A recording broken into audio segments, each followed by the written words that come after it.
நான் வந்து என்ன கேட்டாக்கா நானா இருந்தாக்கா இந்த கிளாஸ் எல்லாம் நான் அட்டன் பண்ணிட்டு இப்ப நான் படிக்கிறதா இருந்தா நான் சொந்தத்துக்கு நான் படிக்கிறதா இருந்தா நான் என்ன பிரச்சனையா இருந்தாலும் கிளாஸ் அட்டன் பண்ணிட்டு போயிடுவோம். நான் அட்டன் பண்ணிட்டு போயிடுவேன் என்னை பொறுத்த வரைக்கும்.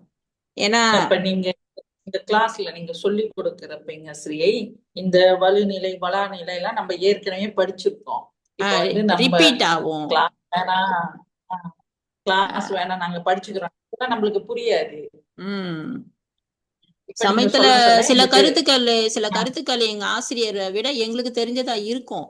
ஆனா அது ம், ஒரு ஆள் சொல்லிக்கிட்டு இருக்கும் போது டப்பு நம்மளுக்கு அது நம்மளா புக்கை வச்சு தலைய போட்டு புக்கில் முட்டிக்கிட்டு இருக்கிறத விட ஒரு ஆள் உட்காந்து அதை சும்மா கிண்டி விட்டுட்டே இருந்தாங்கன்னா இன்னும் கொஞ்சம் நம்மளுக்கு அதை முட்டும் போது ஈஸியா நம்மளுக்கு இருக்கும். அதனால அந்த வகுப்புன்றது அவசியம். அது தெரியல என்னன்னு. அடுத்து வந்து போதுங்க. பால்வழு. ஓகேவா? அப்ப பால்வழில வந்து என்ன சொல்றாரு அப்படின்னு நீங்க பாத்தீங்கன்னா, வினையின் தோன்றும் பால் அறி கிளவியும். சரியா? பெயரின் தோன்றும் பால் அறி கிளவியும். வினை வினை சொல்றாரு. வினையில தோன்றது, பெயர்ல தோன்றது.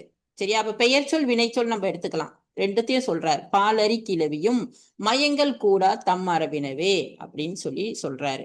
அப்ப அவர் என்ன சொல்ல வர்றாரு அப்படின்னா, ஒரு தொடர்ல பெயர் சொல்லு வினை சொல்லு வரும்போது, சரியா, பெயர் வினை வரும் பால் இது வந்து ஒன்னா இருக்கணும். பெயர்லயும் வினையிலையும் வர்ற பால் வந்து ஒன்னாவே இருக்கணும்.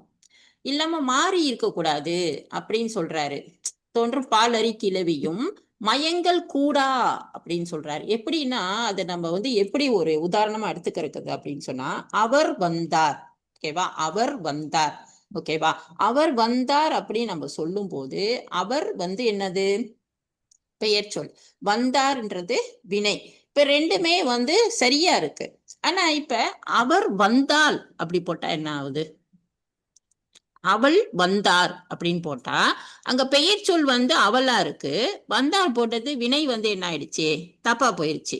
அப்ப அதனால்தான் அவர் சொல்றாரு வினை தோன்றும் பெயர் தோன்றும் ரெண்டுமே என்னது? மயங்கள் கூடா தம் மரபோட வந்து சேர்த்து வரணும், மாத்தி வரக்கூடாது அப்படின்னு சொல்லி சொல்றாரு.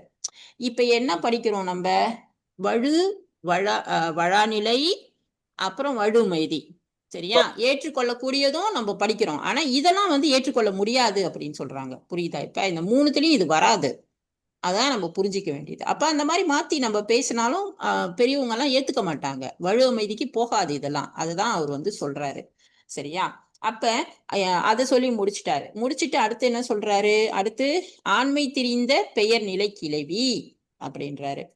ஆண்மை அரி சொற்கு ஆகிட நின்றே ஆண் தன்மையில இருந்து திரிந்து பேடி அப்படின்னு வருது இல்லையா? அதாவது ஆண் உருவம் பெண் தன்மை ஆண் பாலாக ஏற்கப்பட மாட்டாது அப்படின்னு சொல்றாரு. அதாவது ஆண் உருவம் நம்ம இத இப்படிதான் நம்ம பார்க்கணும். ஆண் உருவம். சரியா? அப்ப பெண் தன்மையை இருக்கு அப்படின்னா அதை ஆண் பாலாக ஏற்றுக்கொள்ள முடியாது.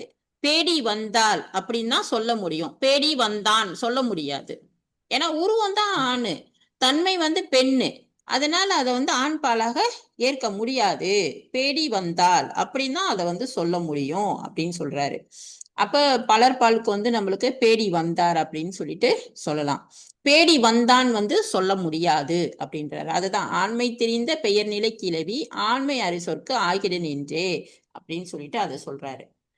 இப்ப பேடி வந்தார் வந்து பலர்பாடுல தான் வருதாங்க ஸ்ரீ. அப்ப பேடி பெண்பால் வந்தார் அப்படின்னா பலர்பால்ல வருது. ஆனா பேடி வந்தான் அப்படின்னு வர முடியாது.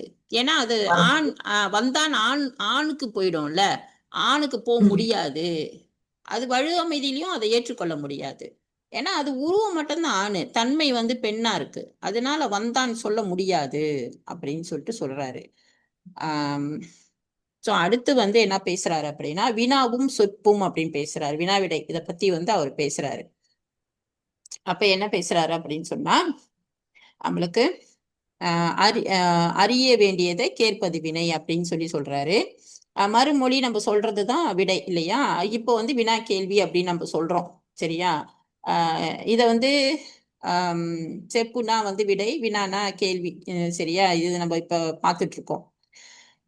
இப்ப நம்ம பேசுறது எல்லாமே நம்மளுக்கு வந்து ஒண்ணு வினாவா இருக்கணும், இல்லைன்னா விடையா இருக்கு.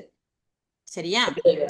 ஆமா, ஒண்ணு வினா இல்லைன்னா விடையா இருக்கு. அப்ப அதை நம்ம பிழை இல்லாம ஒரு தொடரை வந்து நம்ம அமைக்கணும். சரியா? அப்ப கேட்கிற வினாவுக்கு ஒண்ணு நேரடியா பதில் சொல்றது நேர் விடை அப்படின்னு நம்ம சொல்லலாம். அப்படி இல்லைன்னா அவர் என்ன சொல்றாரு, நேர் விடைன்னு சொல்லலாம். இல்லைன்னா வந்து அந்த நேர் விடை அப்படின்னு சொல்றத இலக்கியத்துல எப்படி சொல்லுவாங்கன்னா செவ்வநீரை அப்படின்னுவாங்க. செவ்வநீர் இறை அப்படின்னு சொல்லி சொல்லுவாங்க. இல்லைன்னா சில சமயம் வந்து நம்ம நேரடியா பதில் சொல்ல மாட்டோம். ஏதாவது கேட்கும் போது நம்ம வந்து நேரடியா சொல்லாம மறைமுகமா நம்ம வந்து பதில் சொல்லுவோம். அதை வந்து இறை பயப்பது அப்படின்னு சொல்லி சொல்லுவாங்க. இறை பயப்பது அப்படின்னு சொல்லி சொல்லுவாங்க.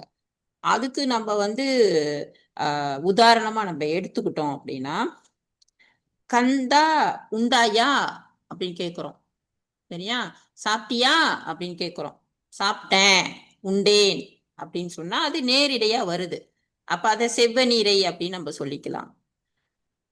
இப்ப இதே கேள்விய கண்டா கந்தா உண்டாயா சாப்பிட்டியா அப்படின்னு கேட்கும் போது இப்ப பதில் வந்து வருது. எப்படி வருது? வயிறு வலிக்குது. இப்ப என்னது மறைமுகமா பதில் என்ன வருது? சாப்பிடல அப்படின்றத மறைமுகமா வருது. வயிறு வலிக்குது. அத வந்து என்ன சொல்றதுன்னா இறை பயப்பது. இறை பயப்பது. சரியா? இல்லைன்னா வந்து இப்படி சொல்லுவான், சாப்பிடுவேன், உண்பேன், உண்ணேன் அப்படி சொல்லுவாங்க. சாப்பிடுவேன் அப்படின்னு சொல்லுவாங்க. இப்ப இது மறைமுகமா. அப்ப சாப்பிடுவேன் அப்படின்னா என்ன அது அங்க அர்த்தம்?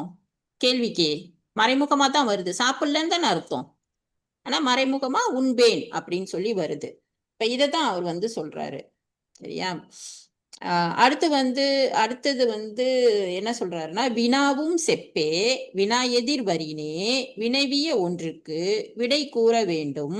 அவ்வாறு அல்லாமல் அவ்விடை வெளிப்படுமாறு மறுமொழியாக ஒரு வினாவை தொடுப்பதும் விடையாகும் அப்படின்றாரு.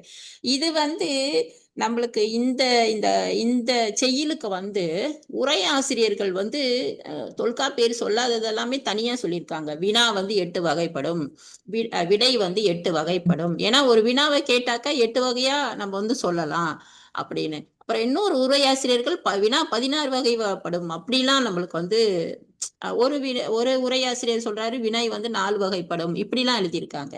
ஆனா நம்ம கேட்கறது சரியா?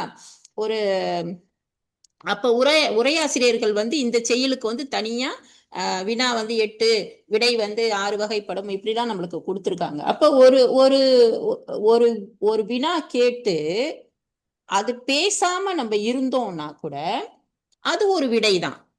யாராவது ஒருத்தர் கேட்கறாங்க ஏதாவது, அப்ப நம்ம பேசாம இருக்கோம்னு வச்சுக்கோமே, அது கூட ஒரு விடை அப்படின்னு சொல்லி நம்மளுக்கு வந்து சொல்றாங்க. அது என்ன சொல்றாங்கன்னா வாய் வாழாமை அப்படின்னு சொல்லி சொல்றாங்க.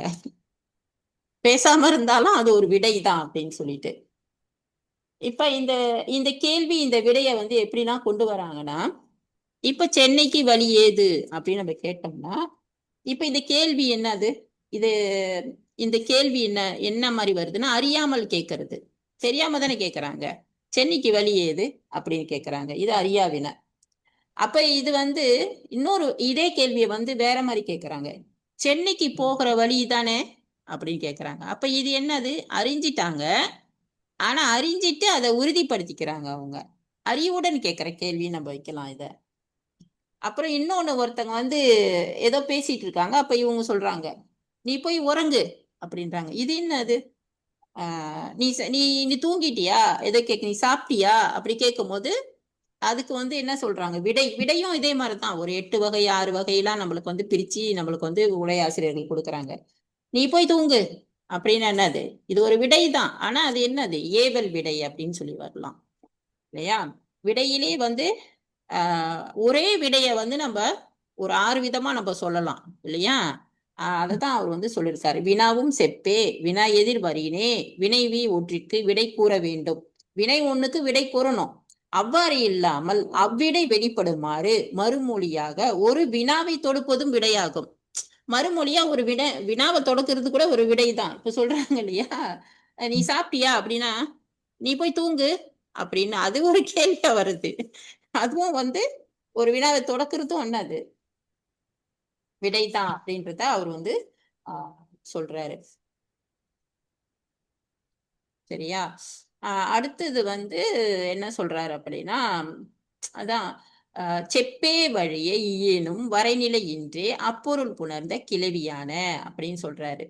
இப்ப இத வந்து நம்ம செப்பே வழ ஏனியும் வரைநிலை அப்படின்னா இதை எப்படி நம்ம எடுத்துக்கலாம்னா, ஆஹ் மறைமுகமா வந்து நம்ம விடை கூறினாலும் வந்து அது தப்பு இல்லை அப்படின்னு சொல்றாரு. இதை எப்படி சொல்லலாம்? ஆஹ் இப்ப ஒரு பையன் போயிட்டான், ஏய் நீ ஸ்கூலுக்கு போலையா நம்ம கேட்கிறோம். இப்ப நீ ஸ்கூலுக்கு போலையா அப்படின்னு நம்ம கேட்கிறோம். அப்ப அந்த பையன் வந்து என்ன சொல்றான் அப்படின்னா, காலில் முள்ளு குத்துச்சு. அப்ப அவன் என்ன சொல்றான்? மறைமுகமா போலன்றத அவன் வந்து பதில் சொல்றான். ஆமா. அப்புறம் வந்து இல்லைன்னா இப்படி கூட சொல்லலாம்.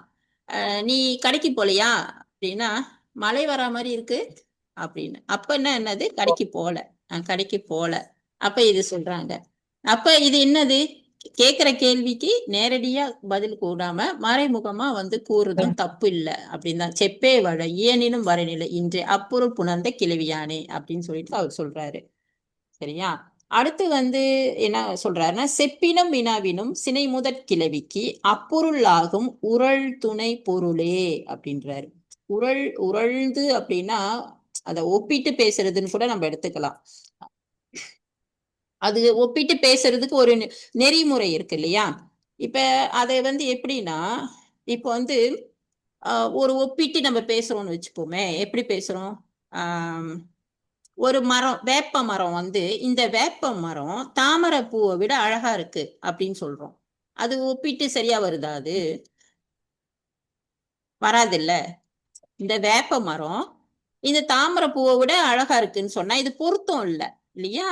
அததான் அவர் சொல்றாரு. செப்பினும் வினாவினும், நீ விடையா இருக்கட்டும் கேள்வியா இருக்கட்டும், செப்புனா விடை, நம்மளுக்கு செப்பினும் வினாவிலும் நீ சொல்றதும் வினாவும் சினை முதற் கிளவி. சினைனா நம்மளுக்கு தெரியும், அந்த உறுப்புகள் இல்லையா? அந்த உறுப்புகள் மொழிக்கலாம். அப்பொருள் ஆகும். அதுக்கு உழற் துணை பொருளே, அதுக்கு ஒத்து போய் இருக்கணுமா அந்த சினைலாம் இல்லையா? அப்ப இது கூட நம்ம சொல்லலாம். எப்படி சொல்லலாம்? இவனை விட அவன் வலிமை, இவனை விட அவன் வலிமையானவன் அப்படின்னு சொன்னா அது ஒரு ஒப்புமையா இருக்கு இல்லையா? ஆனா ஒப்புமை இல்லாம நம்ம வந்து சொல்லக்கூடாது.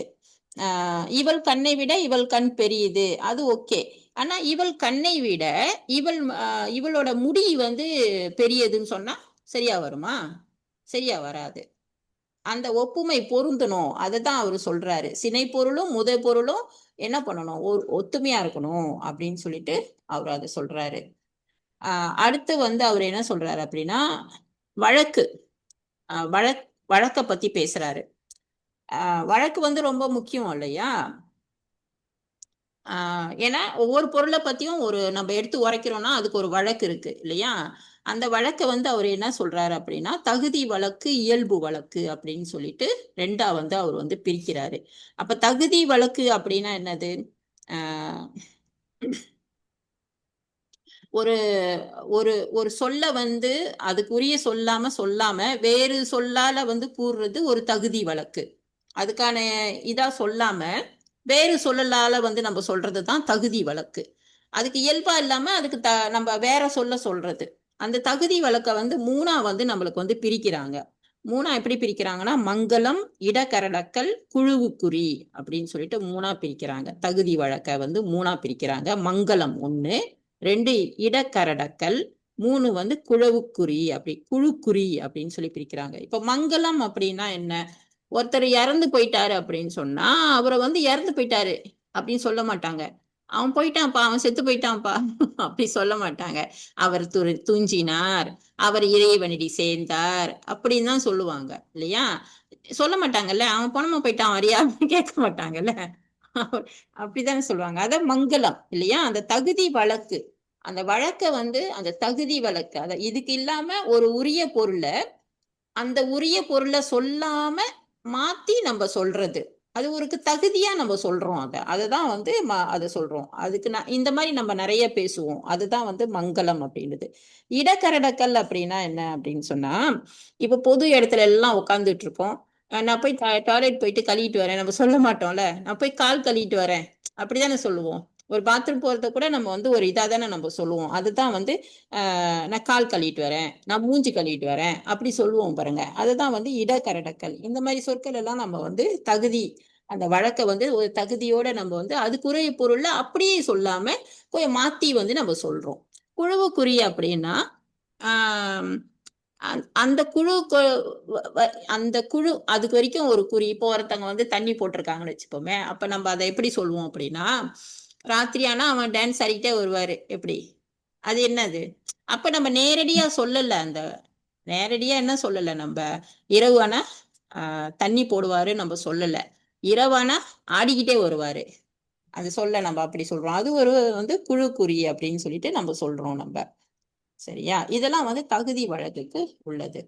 இயல்பு வழக்கு அப்படின்னு நம்ம பார்த்தோம்னா, இயல்பா நம்ம சொல்ற வழக்கு அப்படின்னு நம்ம பார்த்தோம்னா, அதை மூணா வந்து நம்மளுக்கு வந்து பிரிக்கிறாங்க. மூணா எப்படி பிரிக்கிறாங்கன்னா, இலக்கணம், இலக்கணம், அப்புறம் இலக்கண போலி, அப்புறம் மருவு அப்படின்னு சொல்லி. மருவுனா மருவி வருதல். சரியா? மருவி வருதல். அப்ப இலக்கணம் இயல்பா இயல்பா சொல்ற வழக்கு இலக்கணம்னா அப்படி என்னன்னா நம்ம சொல்லுவோம், மண்ணுனா மண்ணுன்னு தான் சொல்லுவோம், நீர்னா நீர் தான். நேரா சொல்ற வழக்கு அதான் இயல்பு வழக்கு. இப்ப இலக்கண போலி அப்படின்னு நம்ம சொல்றோம் அப்படின்னா, போலியை வந்து நம்ம வந்து நாலா வந்து நம்ம வந்து பிரிப்போம். எப்படி பிரிப்போம்? ஒரு எழுத்துக்கள்ல வந்து முதல்ல வந்து மாறும், இல்ல இடையில மாறும், இல்லைன்னா இறுதியில மாறும். இப்ப மயல் தான் வரணும். ஆனா நம்ம எங்கேயாவது மயல் நம்ம சொல்றோமா? மையல், மையல் கொண்டான் அப்படிதான் சொல்றோம் இல்லையா? அப்ப அது போலி. இந்த மை அப்படின்றது என்ன ஆயிடுச்சாங்க, போலியா வந்துருச்சு. மயில் தான், மயில் கொண்டான் தான், ஆனா மையல் அப்படின்னும் போது மை வந்து அங்க முதல்ல வந்து நம்மளுக்கு போலியா வந்துருச்சு. அப்புறம் இளஞ்சி, இளஞ்சி அப்படின்வாங்க, ஆனா அது இளஞ்சி, இளஞ்சி தான் சொல்லுவோம் நம்ம. அப்ப இடையில லை வந்து போலியா வந்துருச்சு. அதே மாதிரி அறம் அப்படின்னு சொல்லுவோம். ஆனா நம்ம சொல்லும்போது அரண் அரண் அப்படின்னு வரும். நிறைய செய்யுள்ல எல்லாம் பார்ப்பீங்க, அறம் பதில் அரண் அரண் இருக்கும். அப்ப அங்க வந்து கடை போலி அப்படின்னு நம்ம சொல்லுவோம். இதையும் தவிர்த்து நாலாவது என்னன்னா முற்றும் போலி. எல்லாமே போலியா வரும். இப்ப இங்க வந்து ஆஹ் முதல் எழுத்து போலியா இருக்கு, நடுவுல போலியா இருக்கு, கடைசியில போலியா இருக்கு அப்படின்னா இந்த சொல்லே வந்து நம்மளுக்கு ஃபுல்லா வந்து போலி ஆயிடுச்சு அப்படின்னு சொல்லிட்டு நம்மளுக்கு வந்து சொல்றாங்க.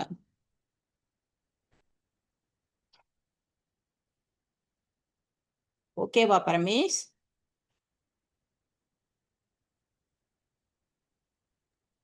சரி. ஓகேவா? ஓகே. எல்லாமே போலியா வருது. எப்படி போலி ஆகுது? ஐந்து, ஐந்து தான் சொல்லணும்.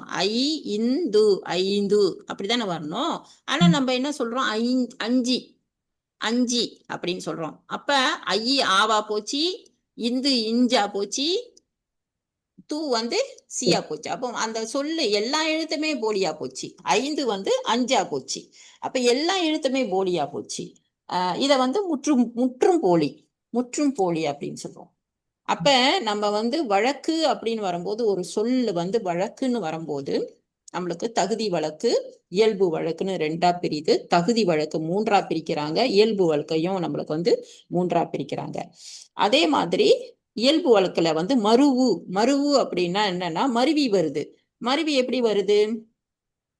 தஞ்சாவூர், ஆனா தஞ்சாவூர்னு சொல்ல மாட்டோம்ல நம்ம, தஞ்சை தானே சொல்றோம். கோயம்புத்தூர் சொல்ல மாட்டாங்க, கோவை அப்படி சொல்லுவாங்க இல்லையா? இதெல்லாம் வந்து மருவி வருது. வாழ்நன், வாழ்நன், வாழ்நன் தான் வந்து என்ன ஆயிடும், வாணன். வாழ்நன் சொல்ல மாட்டோம் யாருமே பேரு. ஆனா பேர் பேர் வைக்கும் போதே வாணன் தான் வைக்கிறாங்க. ஆக்சுவலி அது வந்து வாழ்நன் தான். ஆனா இப்ப அந்த வாழ்நன், நல்லா வாழக்கூடியவன் வாழ்நன் தான், அது மருவி வந்து வாணன் ஆயிடுச்சு இப்ப. ஸோ இந்த மாதிரி நிறைய சொற்கள் அதெல்லாம் மருவி வருது. அது இயல்பு வழக்குல வந்து இதெல்லாம் வந்து சரி அப்படின்னு சொல்லிட்டு நம்மளுக்கு வந்து இதை பாக்குறாங்க. சரியா? அடுத்து வந்து நம்மளுக்கு ஒரு ஒரு ஒவ்வொரு நாளைக்கு ஒவ்வொரு அளவுக்கு முடிச்சுதான் ஆகணும் பரமேஷ். சரியா? விறுவிறுன்னு. ஏன்னா இலக்கணம் வரும்போது கொஞ்சம் மெதுவா போவோம். அப்ப அடுத்த புத்தகம்லாம் நம்மளுக்கு எல்லாமே வந்ததுதான் இருக்கு, ஆனா விறுவிறுன்னு போயிடும். அதெல்லாம் அதெல்லாம் நம்மளுக்கு ஒரு வகுப்புல கூட ஒரு புத்தகம் முடிஞ்சிடும். இது வந்து நம்ம இப்படிதான் போக முடியும், விறுவிறுன்னு போக முடியாதுல்ல இது. சரி, இது ஏன்னா கொஞ்சம் இந்த வார்த்தைகள் மயங்கி அதெல்லாம் வர்றப்ப நம்மளுக்கு அந்த இடத்துல கொஞ்சம் கன்ஃபியூஸ் ஆகுது பாருங்க. அப்ப நம்ம விறுவிறுன்னு இத போக முடியாது இத. இத சட்டுன்னு போக முடியாது. இது ம் கொஞ்சம் ஆழ்ந்து ஏன்னா உள்நோக்கி நம்ம படிச்சு ஆகணும். இது படிச்சுதான் ஆகணும். அப்புறம் எதுக்குதான் நம்ம பாக்குறோம்? அதாவது நம்ம மண்டையில ஏறுறதோ இல்லையோ, ஓ இதெல்லாம் இப்படி இருக்குன்னாவது பார்க்கணும் புத்தகத்தை எடுத்து. சும்மாவே நான் பார்க்க மாட்டேன், வகுப்புக்கு வர மாட்டேன், சேட் ஜிபிடி எடுத்து தூக்கி போட்டு நல்லா எழுதிடுறேனாலக்கா சரியா வராது. ஏன்னா அடுத்த இதுல வந்து நல்லா என்ன, இப்போ ஒரு வார்த்தையை கொடுத்துட்டு ஒரு கேள்வியை கொடுக்குறாங்கன்னா நம்மளுக்கு என்ன புரியுதுன்னு சொல்லி அந்த இடத்துல எழுதுனாதான் மார்க்கும் வரும். ஆமா. இப்ப நம்ம இது இந்த அந்த பாடல்லாம் படிக்கிறாங்கல்ல, அந்த சித்தர்கள் பாடல் எல்லாமே, அது எல்லாமே இந்த இலக்கணத்தை ஒட்டி ஒட்டி தான் வரும். இந்த ஆன்மீகமே வந்து இதோட சேர்த்து கனெக்டிங் பண்ணி தான் வரும். இதெல்லாம் படிச்சாதான் அந்த ஆன்மீகத்தையே படிக்க முடியும். என்ன செய்ய அடுத்து வந்து அவரு இனமில்லா பொருள் அடைபெறுதல். அப்ப இனத்தை பத்தி எழுத்துல வந்து பேசுறாரு. இனமில்லா பொருள் அடைபெறுதல். இனத்தை பத்தி எழுத்துலயும் நம்மளுக்கு வந்து சொல்லுலயும் வந்து இனத்தை பத்தி பேசுறாரு. ஒண்ணுத்த வந்து சுட்டி காட்டுறோம், இனச்சுட்டு அப்படின்னு. இனச்சுட்டு இல்லா பண்புக்கோள் பெயர் கொடை வழக்காறு அல்ல செய்யுள்ளாரே அப்படின்னு சொல்றாரு. இனம் இல்லாத பெயர்கள் முன்னுக்க வந்து பண்பை வந்து நம்ம அடைச்சொல்லா பயன்படுத்துதல் வந்து நம்மளுக்கு வந்து நெறியா இருக்காது அப்படின்றத வந்து அவர் வலியுறுத்துறாரு. அது வந்து செய்யுள் வழக்கு ஆவாது அப்படின்னு சொல்றாரு. எப்படி அது சொல்றாரு? இனச்சுட்டு. இப்போ ஒரு சொல்ல எடுத்துப்போமே, ஒரு சொல் எந்த வகையில வந்து சேருதுன்னு நம்ம பார்க்கணும். அது அக்ரிணையா உயர்திணையா நம்ம பார்க்கிறோம் இல்லையா? அதுக்கப்புறம் என்னது, இப்ப மரம் அப்படின்னு நம்ம சொல்றோம். மரம் அப்படின்னு சொல்லும் போது இதுல வந்து எந்த இனச்சுட்டும் இல்லை, புது பேர் தான் அது, மரம், அவ்வளவுதான், முடிஞ்சு போச்சு. அக்ரிணையில மரம். அது இதுல வந்து எந்த இனச்சுட்டும் இல்லை. நூல் அப்படின்றோம், இதுல எந்த இனச்சுட்டும் இல்லை. இப்ப இதே வந்து நம்மளுக்கு வந்து வேப்ப மரம் அப்படின்னு சொன்னா அப்ப அங்க வந்து என்ன ஆயிடுது, நம்மளுக்கு வேப்ப மரம் இல்ல, அது வந்து பெயர் சுட்டுக்கு வந்துடும். இனிப்பு மரம் இல்லைன்னா வந்து குரு மரம் இந்த மாதிரிலாம் ஏதாவது சொன்னா அது ஒரு இனத்தை சொல்ற மாதிரி ஆயிரும் இல்லையா? அப்ப இது வந்து இதுல வந்து எந்த இனத்தையும் சுட்டல. அப்ப ஒரு பொருளை அதோட பொதுவான தன்மையில வந்து நம்ம குறிப்பிடுறது வந்து, அப்ப அது பண்பை மட்டுமே சொல்ற ஒரு குறிக்கிற சொல்லா வந்து நம்மளுக்கு வந்து போயிடுது அப்படின்னு சொல்றாரு. இத வந்து நம்ம வந்து இத வந்து நம்ம வந்து ஒரு பண்பை வந்து விளக்குற மாதிரிலாம் சொல்லி போடுறதெல்லாம் வந்து ஒரு நெறியா இருக்காது அப்படின்னு சொல்றாரு. அப்ப செந்நாயிறு, வெண்திங்கள் இப்படிலாம் நம்ம சொல்றோம் இல்லையா? ஞாயிறுன்றது பொது பேரு தானே. ஆனா வந்து அதை வந்து நம்ம என்ன சொல்றோம், செந்நாயிறு, வெண்திங்கள் இத மாதிரிலாம் சொல்றோம். இப்ப இது ஞாயிறு திங்கள்னா அதுக்கு வந்து இனம் கிடையாது. ஆனா அவத்த வந்து நம்ம வந்து சொல்றோம். இத வந்து நம்ம வந்து செய்யுள்ல மட்டும் சொல்லுங்க, ஆனா பேசும்போது சொல்ல முடியாது அப்படின்றாரு அவரு. சரியா? அதை வந்து உலக நெறியாகாது அப்படின்னு சொல்லிட்டாரு. அப்ப நம்ம சொல்லும் போது செந்நாயிறு அப்படிலாம் நம்ம வந்து பேச முடியாது, அது இனத்தை வந்து சுட்ட முடியாது அப்படின்னு சொல்றாரு. அப்ப இதெல்லாம் வந்து இனத்தை சுட்டுறதை பத்தி பேசுறாரு. அடுத்து இயற்கை செயற்கை பொருள்களை பத்தி பேசுறாரு. இயற்கை செயற்கை பொருள்கள் அப்படின்னும் போது ஆஹ் இயற்கை பொருளை இன்றென கிளத்தல் அப்படின்னு சொல்றாரு. இயற்கை பொருளை, அவ்வளவுதான், ஒரே வரிதான் அவர் முடிக்கிறார். இயற்கை பொருளை இற்றென கிளத்தல் அப்படின்றாரு.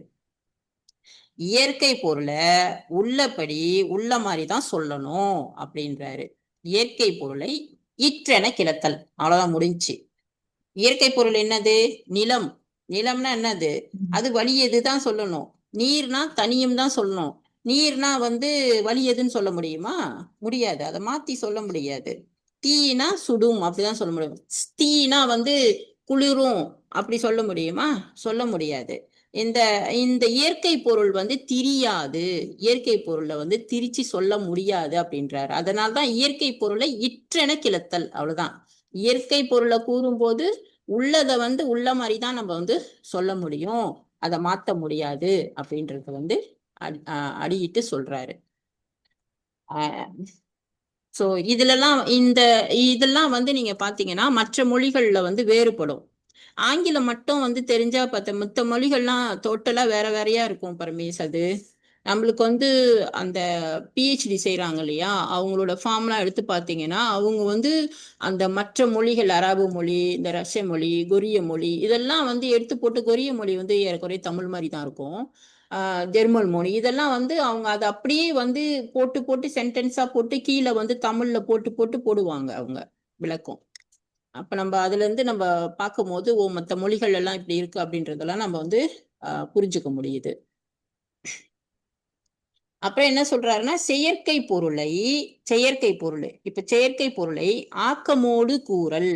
ஆக்கமோடு தான் கூறணும். ஒரு காரணத்தால் தன்மை திரிந்து செயற்கை பொருளாகும் அதனை கூறுகின்ற போது ஆக்கம் கொடுத்து சொல்லணும் அப்படின்னு சொல்றாரு. செயற்கை பொருள்னா என்னது? செயற்கை பொருளா ஆக்கப்படுது. அது ஏதோ ஒரு காரணத்துக்காக அந்த இயற்கை பொருள் வந்து தன்மை திரிந்து செயற்கை பொருளா ஆகுது அப்படின்னா அதோட ஆக்க சொல்லோட தான் சொல்லணும் அப்படின்றாரு.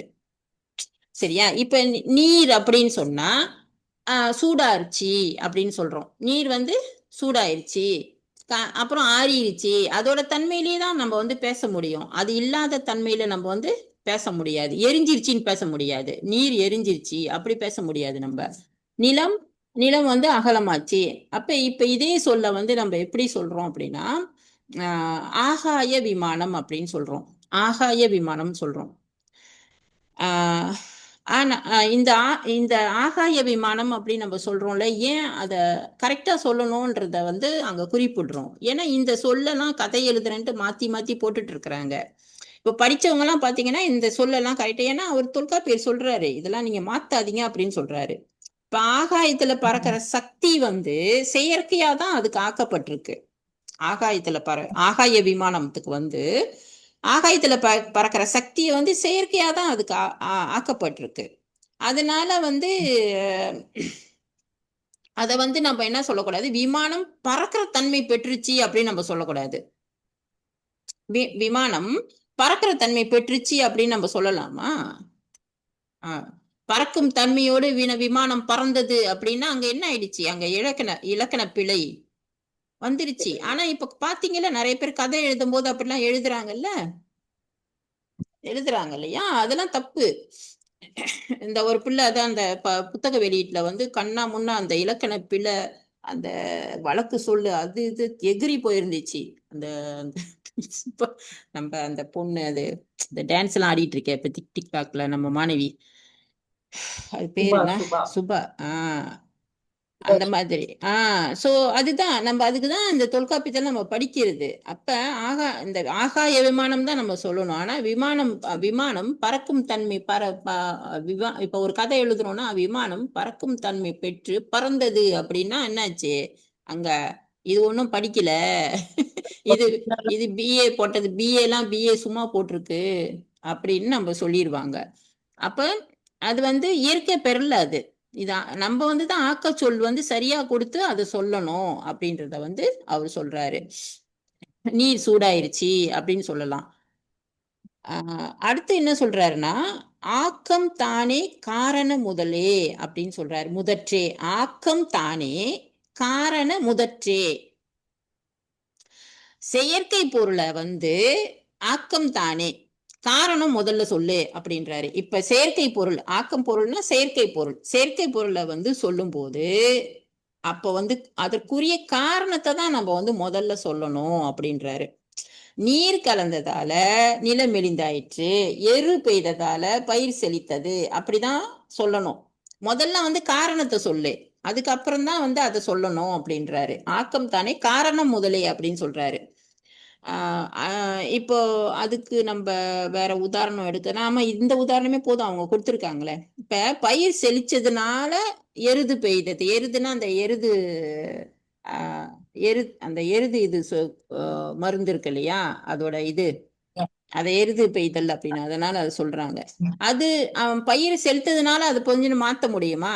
முடியாது. அப்ப அதோட காரணத்தை தான் முதல்ல போடணும், காரணத்தை வந்து ரெண்டாவது போடக்கூடாது அப்படின்றத அவர் சொல்றாரு. இப்ப இது நிறைய எனக்கு எக்ஸாம்பிள் இல்ல, ஆனா எழுத்தாளர்கள் நிறைய பேரு இந்த காரணத்தை ரெண்டாவதா போடுறாங்க சில சொற்கள்ல. சரியா? இதெல்லாம் மொழிபெயர்ப்புக்கு இதுக்கெல்லாம் வந்து ரொம்ப வந்து இதெல்லாம் நம்ம வந்து கவனிக்க கூடியதா இருக்கும். செயற்கை பொருளை வந்து ஆக்கமோடு சொல்லும் போது அதற்கான காரணத்தை முதல்ல வந்து நம்ம போடணும் அப்படின்றதுதான். அடுத்து வந்து என்ன சொல்றாரு அப்படின்னா, ஆக்க கிளவி காரணம் இன்றியும் போக்கின்றி என்ப வழக்கினுள்ளே அப்படின்றாரு. பரமேஷ், இந்த கொஞ்சம் தான் போரிங்கா இருக்கும் பரமேஷ், அதுக்கப்புறம்லாம் கொஞ்சம் இதா இருக்கும். சரியா? இதே வந்து இப்ப நீங்க சொன்னதுங்க ஸ்ரீ, இதை வச்சு யோசிச்சு இப்ப நான் ஏற்கனவே இந்த மொழிபெயர்ப்பு செஞ்சிருக்கேன் இல்லைங்களா? ஆஹ் இந்த செயற்கை பொருளை கூறும்போது காரணத்தை காரணத்தை முதலிலேயே கூற வேண்டும். ஆமா. ஆனா வந்து நம்ம என்ன செய்யறோம்னா, இப்ப நான் மொழிபெயர்ப்பு எல்லாம் நிறைய செஞ்சிருக்கேன். செய்யறப்ப ம். வந்து நம்ம வந்து காரணத்தை சொல்ல மாட்டோம். அதுதான். அந்த இதை மட்டும் சொல்லிட்டு பிறகுதான் காரணத்தை, இப்ப வந்து ஒரு ஆக்சிடென்ட் நடந்துச்சு, ஆஹ் இந்த ஆக்சிடென்ட்க்கு காரணத்தை வந்து சொல்ல மாட்டாங்க.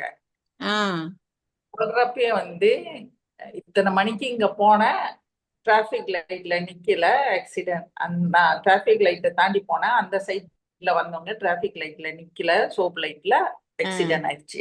அப்ப நம்ம செய்யறது அங்க இலக்கண பிழை வந்து என்னன்னா, டிராபிக் லைட்டு எனக்கு பச்சை, அவங்களுக்கு சோப்பு, அவங்க நிக்காதனால ஆக்சிடென்ட். அதை தான் சொல்லி இருக்கணும். ஆமா. ஆமா. ஆமா. இப்ப நீங்க சொல்றப்ப எனக்கு வந்து அது போரிங்கா இல்ல, அது வந்து ஐயோ நம்ம இவ்வளவு பெரிய தப்புலாம் செஞ்சிருக்கோமே இப்பதான் உணர முடியுது. ஆமா. இது எழுத்துக்கள்லயும் சரி, சொற்கள்லயும் சரி, வாக்கியங்கள்லயும் சரி, அவர் ஒரே வரியில அழகா கொடுத்துட்றாரு பாருங்க. ஆக்கம் தானே காரணம் முதல்ல சொல்லு, ஒரே வரியில முடிச்சிட்டாரு பாருங்க அவரு. அதுதான். அதெல்லாம் வந்து நம்ம எழுதுறது. நிறைய கேஸ் வந்து இந்த மொழிபெயர்ப்புகள் செய்யறப்ப நிறைய கேஸ் சட்டுன்னு முடிஞ்சிருக்கோங்க சரி. ஏன்னா அதுக்கு முக்கிய இதே வந்து அந்த காரணம் தானே, ஒரு ஆமா. அதுக்கு காரணம் தானே. காரணம். அவர் சொல்றது சரிதான், ஆக்கம் தானே காரணம். காரணம் முதலே. இதெல்லாம் வந்து லாயர் படிக்கணும், மருத்துவர்கள் படிக்கணும், எல்லாருமே படிக்கிற வரி. ஆமா, உண்மைதாங்க சரி. இப்பதான் இப்ப இந்த இதுக்கு வந்தோன்னதான் எனக்கும் புரிய வருது பாருங்க. ஆஹ் அதான் சொன்னேன். இது நீங்க தனியா உட்காந்து படிச்சீங்கன்னா இது நம்ம நிறைய மிஸ் பண்ணிடுவோம்.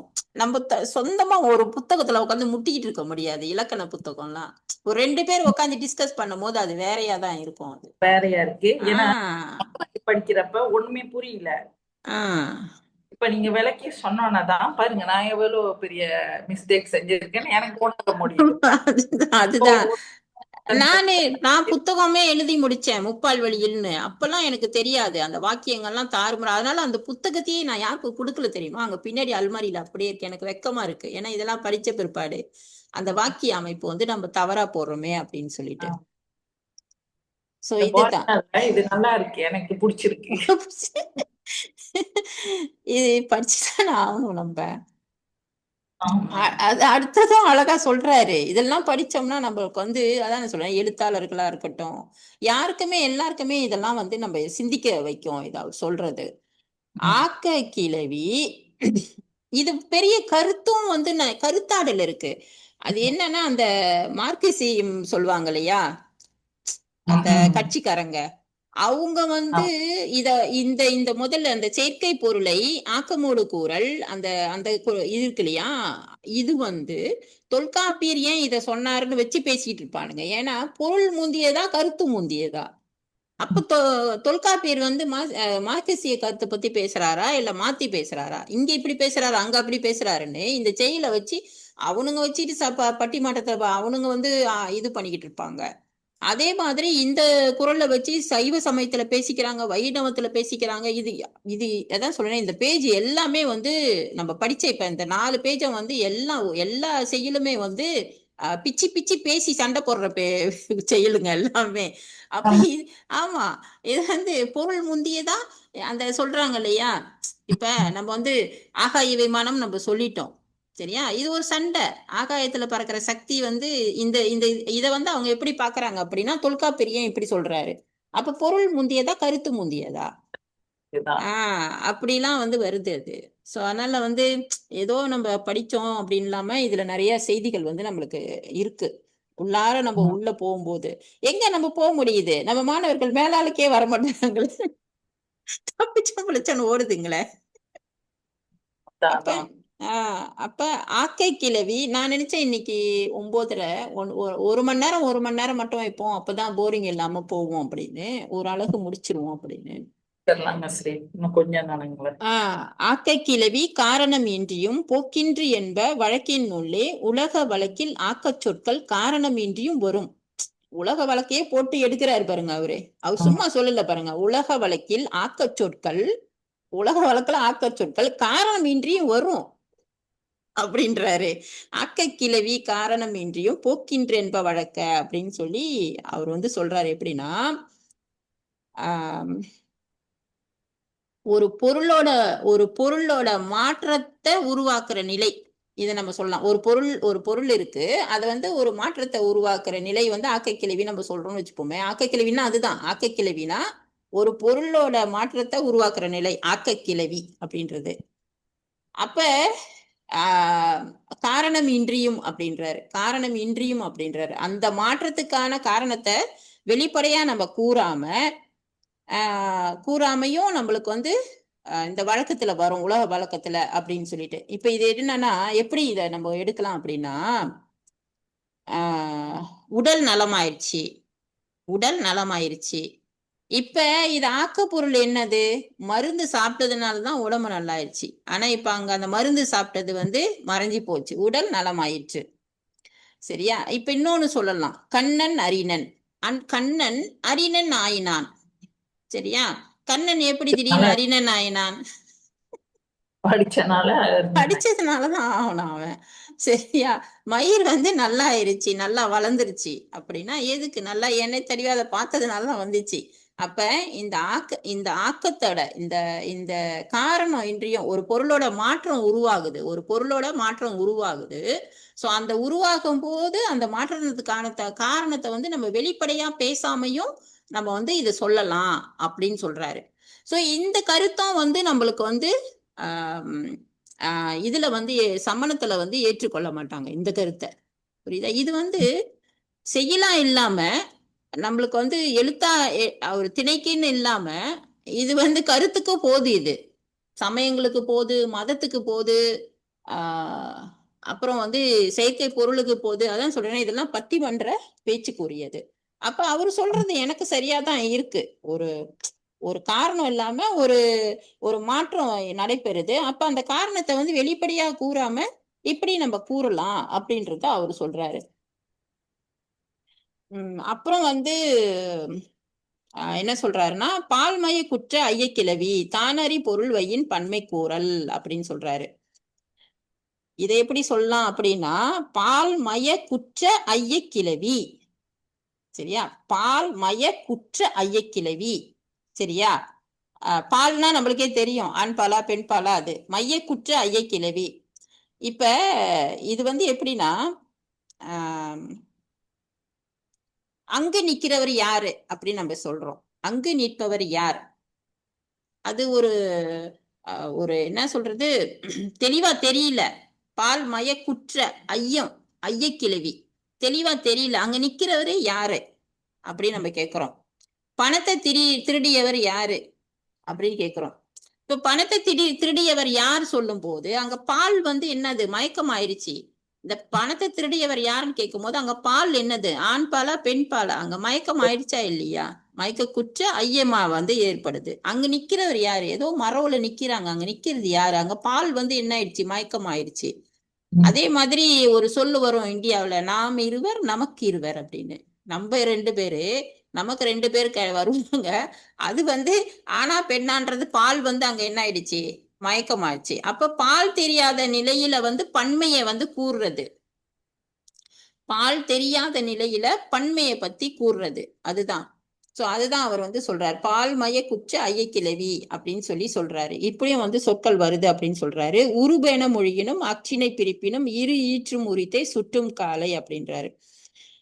சரி, இந்த உயர்திணையா அக்னியா அந்த செயலுக்கு ஏத்த மாதிரி அடுத்தது சொல்றாரு. உயர்திணையா அக்னியா அப்படின்னு ஐயம் தோன்றின இடத்துலயும், அந்த பொருளுக்கு ஒரு வடிவம் சொல்ற இடத்துலயும், அக்னியில ஒன்றோ பலவோ என பால் கருதும் இடத்திலும் பொது சொற்களை கொண்டு ஐய வினாக்கள் அமையும் அப்படின்னு சொல்றாரு. இதை நம்ம எப்படி இது பண்ணலாம் அப்படின்னா, ஆஹ் அது அக்ரிணையனும் ரெண்டுலயுமே, ரெண்டுத்துக்குமே, அக்ரிணையா சரி உயிர்தினியா சரி எதுவா இருந்தாலும் சரி, இது ரெண்டுத்தையும் குறிப்பிட்டு வர சொல்ல அது மாறி போயிரும். அங்க இருக்கிறது ஆளா கம்பா, கம்பமா அப்படின்னு கேட்கலாம். அங்க ஏதோ நிக்கிற மாதிரி இருக்கே, அது ஆளா கம்பமா அப்படின்னு கேட்கிறோம். அப்ப இங்க என்ன ஆயிடுச்சு, அது உயர்தனையா அக்ரணையா அப்படின்னு பால் அங்க மாறுது இல்லையா. உருபு என மொழியினும் அச்சினை பிரிப்பினும் இரு ஈற்றும் உரித்தை சுட்டும் காலை, ரெண்டுத்தையுமே சுற்றா மாதிரி நம்மளுக்கு அந்த சொற்கள் வருது அப்படின்னு சொல்லி சொல்றாரு. இப்ப கடிச்சது எது அப்படின்னு கேக்குறீங்க. கடித்தது எதுன்னு வரும்போது என்னது, என்ன கடிச்சிருக்கோம், மனுஷன் கடிச்சானா, நாய் கடிச்சிச்சா? சரியா அங்க அக்னியா இதுவா ஒன்னும் தெரியல.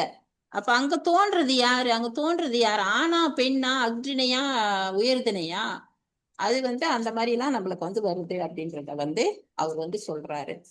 சோ அடுத்து இதேதான், தன்மை சுட்டிலும் கொஞ்சம் வேகமா போயிடுறேன். தன்மை சுட்டிலும் முறித்து என மொழிப அண்மை கிளவி வேறு இடத்தான அப்படின்னு சொல்லி சொல்றாரு. ஆஹ் தொடக்கத்துல இந்த ஐயம் வருது. ஐயம் வந்துட்டு ஐயம் நீங்கிய பின்னாடி என்ன நடக்குது, அதுக்கடுத்து என்ன சொற்கள் நம்ம பேசுவோம், இவன் நல்லவன் அப்படின்னு தன்மையை பத்தி பேசுறோம் இல்லையா.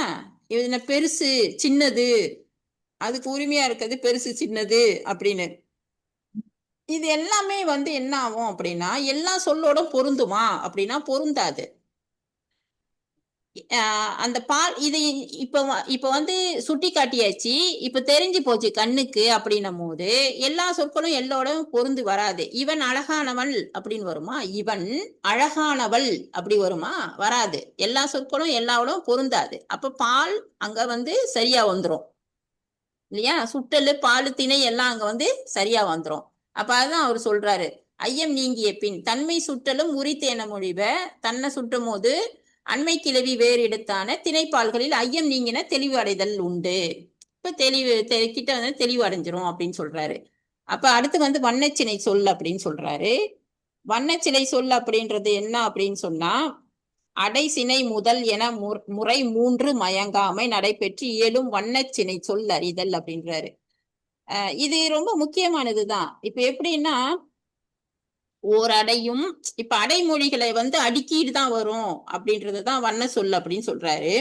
அது கரெக்டா தான் வரும். இப்ப செங்கல் நாரை அப்படின்னு வைப்போம்னு வச்சுப்போமே, செங்கால் நாரை, ஓகே, ஒரு சொல் எடுத்துப்போம் நம்ம. இல்லைன்னா பெருந்தலை சாத்தன் அப்படின்னு ஒரு சொல் எடுத்துப்போம். நோட்ல பின்னாடி எழுதிக்கோங்க ஒரு சின்னதா, செங்கால் நாரை, ஓகேவா. இப்ப செங்கால் நாரை அப்படின்றது முதல்ல என்ன வருது, பண்பு வருது. இது இந்த அடைமொழி அடுக்கி கரெக்டா வரும், அததான் வண்ணம் அப்படின்னு சொல்றது. இப்படிதான் அடுக்கி வரும் அது, இது முன்னுக்கு பின்னுக்கு போவாது இது. இப்ப செங்கால் அப்படின்றது என்னது, செம்மை பண்பு வருது. கால் அப்படின்றது என்னது, ரெண்டாவது வருது. கால் சினை இல்லையா, அது ரெண்டாவதா வருது. அப்ப மூணாவதா தான் என்ன பண்ணுது, பொருள் வருது. முதல் பொருள் கடைசியா வருது, நாரை. இப்போ எதை பத்தி பேசுறோம், நாரைய பத்தி தான் பேசுறோம். ஆனா அழகா இப்படி வருது, பண்பு சினை முதற் பொருள் அப்படின்னு சொல்லி தான் இது அடுக்கி வரும். அதுதான் வண்ண சினை சொல் அப்படின்னு சொல்லி சொல்லுவாங்க. வண்ணை சினை சொல் கேள்வி வர்றதுக்கு வாய்ப்பு இருக்கு. வண்ணை சினை சொல்னா அது அப்படித்தான் வரும். பெருந்தலை சாத்தனான் அப்படின்னு சொன்னா பெருந்தலை அப்படின்றது என்னது, பெரும் அப்படின்றது பண்பு, ரெண்டாவது தலை சினை, மூணாவது தான் அந்த அந்த உறுப்பு, அந்த முதல் பொருள் சாத்தன் அப்படின்றது.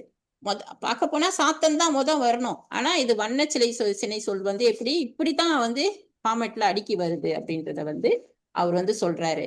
அப்புறம் பால் வழுமதி நம்ம ஏற்கனவே படிச்சிருக்கோம். பால் வழுமதி அப்படின்னு சொல்றது, கம்பன் காப்பியம் படைத்தார், ஒருவரை கூறும் பன்மை கிளவியும், ஒருவரை கூறும் ஒருத்தரை மட்டும் சொல்லும் போது பன்மை கிளவி வந்துருது, கம்பன் காப்பியம் படைத்தார். ஏன்னா கம்பன் காப்பியம் படைத்தான் தான் வரணும், படைத்தார் வரக்கூடாது. படைத்தார்னா நிறைய பேரு, ஆனா அது ஒருவரை கூறும் பன்மை கிளவியும் ஒன்றனை கூறும் பன்மை கிளவியும் அக்ரணைக்கும் வழக்கின் ஆகிய உயர்ச்சொல் கிளவி இலக்கண மரபின் சொல்லார் அளவே அப்படின்றாரு. அப்ப அக்ரிணைக்கு பன்மை நரியார் தாவினார் அப்படி கூட நம்ம சொல்லியிருப்போம் இல்லையா, அதுவும் வரும் அப்படின்றத அவர் சொல்றாரு. அப்ப பால் வழுமதி வந்து அது இடம் உணர்த்தும் சொற்கள் அப்படின்னு சொல்லும்போது இதுவும் ரொம்ப முக்கியமானதுதான். இடத்தை வந்து உணர்த்துற சொற்கள். செலவினும் வரவினும் தரவினும் கொடையினும் 4. வந்து செல்லுதல் வருதல் தருதல் கொடுத்தல். 4 தொழில் இங்க நடைபெறுது. நிலைபெற தோன்றும் அண்ணா சொல்லும் தன்னிலை முன்னிலை படர்க்கை அப்படின்ற 3த்துக்கு வருது அப்படின்றாரு. இப்ப என்னிடம் வந்தான், அவனிடம் சென்றான். சரியா? என்னிடம் வந்தான், அவனிடம் சென்றான். இப்ப இத மாத்தி நம்ம சொல்ல முடியுமா? என்னிடம் சென்றான் சொல்ல முடியுமா? என்னிடம் சென்றான், அவனிடம் வந்தான் சொல்ல முடியுமா? இது பொருந்தல பாருங்க, இது பொருந்தாது. அப்ப இதுக்கு விகுதிலாம் தேவை கிடையாது. சொற்களே வந்து இத வந்து உணர்த்துது அப்படின்னு சொல்லி சொல்றாரு. அப்ப தருதல் அப்படின்றது வந்து நம்மளுக்கு வந்து இந்த படற்கை 3 பின்னாடி அழகா கொடுக்குறாரு, தனித்தனியா கொடுக்குறாரு. இப்ப இதை சொல்லி முடிச்சிட்டாரு. அடுத்து வந்து தன்மை முன்னிலை சொற்கள் வந்து எதை வருது அப்படின்னா தருதல் வருதல் மட்டும்தான் தன்மை முன்னிலை சொற்கள் வரும். தன்மை முன்னிலை சொற்கள் வந்து தருதல்ல மட்டும்தான் வரும். இப்போ வந்து எனக்கு தந்தான். சரியா? தன்மை முன்னிலை சிறப்பான சொல் வந்து படற்கைக்கு வந்து பொருந்தாது. படற்கைக்கு பொருந்தாது இது. எனக்கு தந்தான், உனக்கு தந்தான், என்னிடம் வந்தான், உன்னிடம் வந்தான். ஆனா வந்து படற்கைக்கு வந்து இந்த தருதல் வருதல் வந்து பொருந்தாது. சரியா? அப்ப படற்கைக்குரிய சொற்கள் அப்படின்னு நம்ம பார்த்தோம்னா செல்லுதல் கொடுத்தல். இத வந்து என்னது வாடகை இதுவும் நிறைய பேர் தப்பா எழுதுவாங்க. படற்கைக்குரிய சொற்கள் வந்து இதுதான். ஆனா இது நிறைய பேர் தப்பா எழுதுவாங்க. எப்படி எழுதுவாங்கன்னா வண்டி வாடகைக்கு வரப்படும், வண்டி வாடகைக்கு வரப்படும். இப்ப வர்றதுல வந்து படற்கை சொற்கள் வராது. வண்டி வாடகைக்கு விடப்படும், செல்லுதல்ல தான் வரும் அது. அப்ப வருதல் வந்து படற்கைக்கு வராது, விடுதல் வந்து படற்கைக்கு வரும் அப்படின்றத வந்து நம்மளுக்கு வந்து கொடுத்துருக்காங்க. அப்போ எழுதும் போது படற்கைக்கு உரிய சொற்கள் அப்படின்னு சொல்லி கேள்வி வரும். படற்கைக்கு உரிய சொற்கள் அப்படின்னா செல்லுதல் கொடுத்தல். அப்புறம் வந்து தன்மை முன்னிலை சொற்கள் அப்படின்னா நம்மளுக்கு வந்து தருதல் வருதல். சோ இதையே வந்து நம்ம வந்து எடுத்துக்கலாம். அப்படி எடுத்துக்கிட்டா கூட உங்களுக்கு வந்து சுலபமா இருக்கும். சரியா? சோ இதுதான் நம்ம வந்து அடுத்து இன்னும் ஒரு பேஜ் இருக்கா? இல்ல. சோ இதுதான்.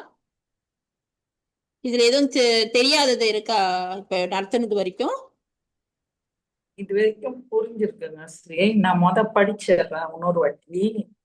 ஏன்னா நான் படிச்சது வந்து புரியாம சில இதெல்லாம் படிச்சிருக்கேன். இப்ப நீங்க சொன்ன பிறகு நான் என்ன செய்யறேன், அடுத்த இடையில வந்து அந்த நம்ம குரூப்லயே எந்த கேள்வி இருந்தாலும் நம்ம குரூப்லயே போட்டுருவேன்.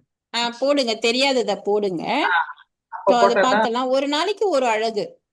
அது இது மட்டும் அந்த மாதிரி முடிச்சிட்டோம்னா அந்த அந்த புக்கெல்லாம் மித்த 4 புக்கெல்லாம் நம்ம வந்து ஒரு நாளைக்கு ஒரு புத்தகம் கூட முடிச்சிடலாம். இப்ப நம்மளுக்கு வந்து 7ஆம் மாசம் வரைக்கும் நம்மளுக்கு வந்து இருக்கு. சோ அப்ப ஈஸியா நம்ம எல்லாமே தெளிவா படிச்சுட்டு போயிடலாம். தெளிவா படிச்சுட்டு போலாம். அதுல வர கேள்விகள் எல்லாமே நம்ம வந்து நல்லா அழகா தெளிவா நம்ம வந்து படிச்சுட்டு போயிடலாம். சோ எப்படியுமே நம்மளுக்கு வந்து ஒன்னு எடுத்தா அதை படிச்சிடணும். படிச்சுட்டு நம்ம முறையா போறதுதான் சிறப்பு இல்லையா? மலர்விழி